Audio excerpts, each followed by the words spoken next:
On va parler transmission d'entreprise, comment anticiper l'invalidité ou le décès du dirigeant d'entreprise avec mon invité Antoine Denis Bertin, associé chez Simon Associés.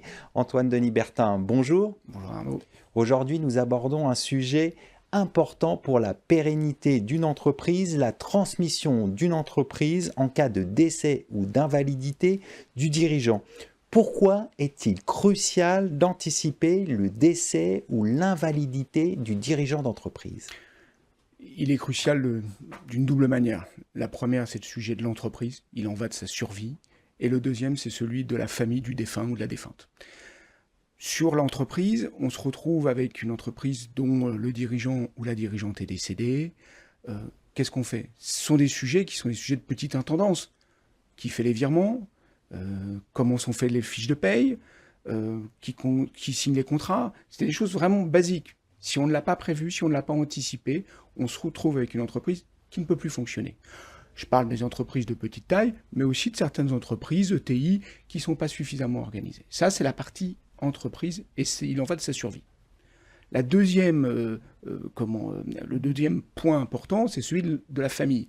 La famille de la défunte ou du défunt, elle n'est pas forcément dans l'entreprise. On peut avoir des enfants qui sont mineurs, ce ne sont pas eux qui vont reprendre l'entreprise. Qu'est-ce qui se passe? Comment font-ils d'un point de vue patrimonial? Généralement, l'entreprise, c'est le troisième ou quatrième enfant d'une dirigeante ou d'un dirigeant. Il s'est beaucoup investi dedans. Il en va de savoir qu'est-ce qui va se passer après. Bien sûr. Les effets patrimoniaux, c'est est-ce que j'ai nécessairement les moyens de payer les droits successoraux? On a à peu près un an quand même pour payer les droits de succession. Je ne les ai pas forcément. Est-ce que je dois vendre l'entreprise? Est-ce que mon conjoint ou conjointe avait des associés? Est-ce que je leur vends à eux? Dans quelles conditions? Comment est-ce que c'est prévu? Voilà, c'est pour ça que c'est crucial pour l'entreprise et c'est très rarement anticipé. Alors, on voit bien que c'est un sujet délicat. Alors, quelles sont les bonnes pratiques en la matière? Il y a plusieurs bonnes pratiques. Donc, on se replace toujours de deux manières. Un, du point de vue de l'entreprise. Deux, du point de vue de la famille. Du point de vue de l'entreprise, il y a déjà des choses qui sont assez classiques. Alors d'abord, on a ou on n'a pas un pacte d'associés. On a un pacte d'associés si on a d'autres associés. Donc on a l'hypothèse de la dirigeante ou du dirigeant qui a des associés qui peuvent être minoritaires. C'est souvent le cas. Ils sont minoritaires puisque c'est le dirigeant qui est majoritaire dans l'essentiel des situations.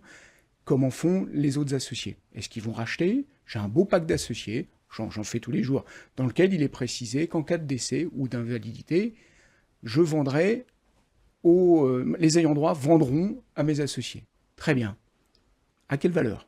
Ah, je prends la valeur des exercices précédents. Ok. Avec quel argent? Parce que j'ai pas l'argent. Il n'y a jamais de bonne date pour mourir, mais c'est toujours le pire des situations. C'est l'hypothèse où l'entreprise va pas très bien. On peut pas sortir de cash en dividende pour acheter. On est dans une situation où les autres associés eux-mêmes ont des projets personnels. Il leur manque des sous. Qu'est-ce qu'on fait? Comment est-ce qu'on paye? Là, alors on va souvent mettre en place ce qu'on appelle des assurances homme-clé. C'est très bien l'assurance homme-clé. Comment ça marche?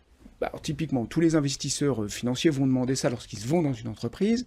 L'assurance homme-clé, c'est en cas de décès de l'homme-clé, souvent là où le dirigeant, une compagnie d'assurance va verser une somme qui va être versée à l'entreprise et qui a pour vocation généralement de trouver un manager de transition sur une période d'1 ou 2 ans, le temps de trouver le bon dirigeant, voire le temps de céder l'entreprise. D'accord. Mais l'argent va à l'entreprise.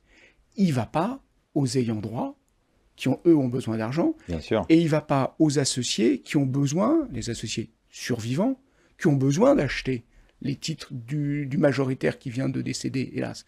Donc l'assurance homme-clé, c'est très bien, mais il faut faire un autre type d'assurance, qui est assez rare, qui s'appelle l'assurance de l'associé survivant.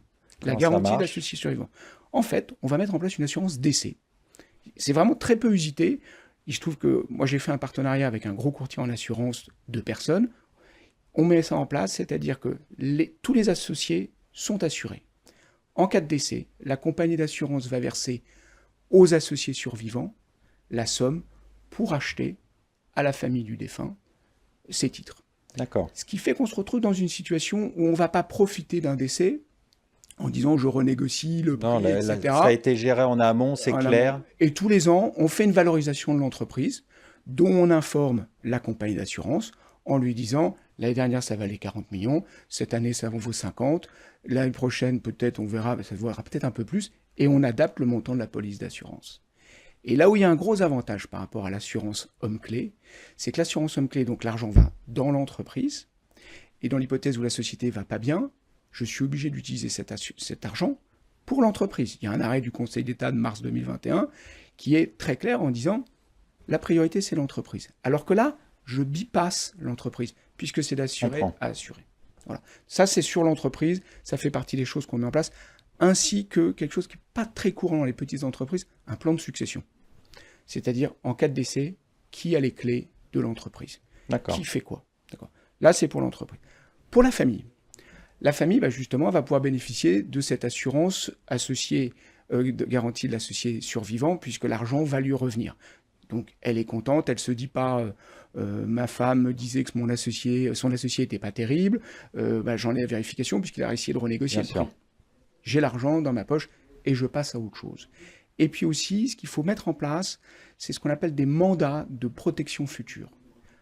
Pas besoin d'être chef d'entreprise pour le faire, mais ça existe et vous décidez qui est votre mandataire et en cas de décès, qui est-ce qui va vous accompagner? Ça peut être votre conjoint, bien évidemment, mais c'est bien d'avoir un tiers qui fait ça. Ça peut être quelqu'un de confiance. Voilà, quelqu'un de confiance.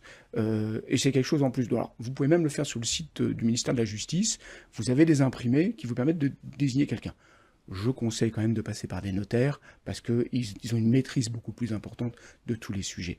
Donc le notaire de famille ou d'autres notaires qui sont plus pointus sur des aspects financiers. Voilà.